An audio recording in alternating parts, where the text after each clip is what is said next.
How's it going, everyone? So I wanted to talk about the suspension system I added on the van.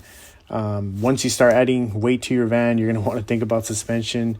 Weight will be the downfall of your stock suspension. You'll begin to feel it pretty quickly once you add on your floor, your bed, and everything else. I went ahead and solved that issue with Kings. The install process was pretty easy, pretty straightforward. If you've installed other suspensions in the past, it's pretty much the same thing. The ride quality greatly improved over time. As I drove a few windy roads, I noticed that pretty quickly. Going through the windy roads now that I have the Kings, it's like it feels a lot different than taking windy roads with the stock suspension. Like I'm able to hold like a 40 mile per hour speed and take these turns and not feel the nasty body roll. After the install though, I did notice a rattling sound coming from underneath the rear of the vehicle.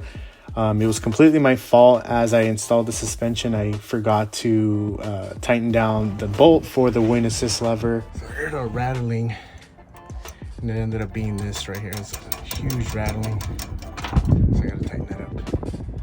Oh, fuck. Dude, this thing is pretty nice. I always like this bag. It's from Blue Ridge.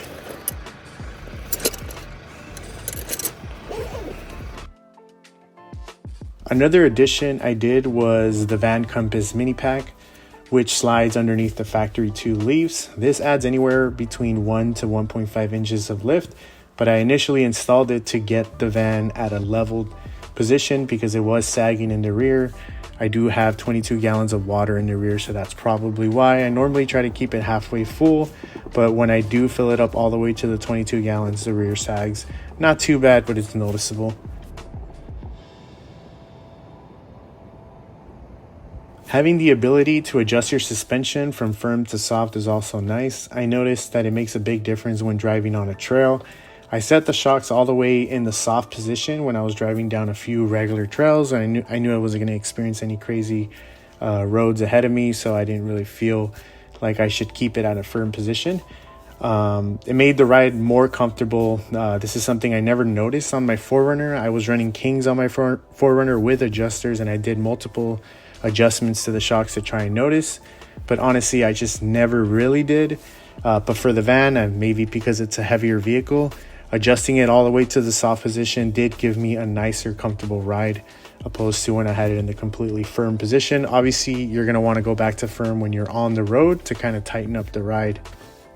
So to finish up the video, I'm sure Falcon and Fox or other aftermarket suspensions can give you similar results, but for me, Kings have always been the go-to. I don't feel like they aren't worth the price simply because the difference from stock to King is extremely different.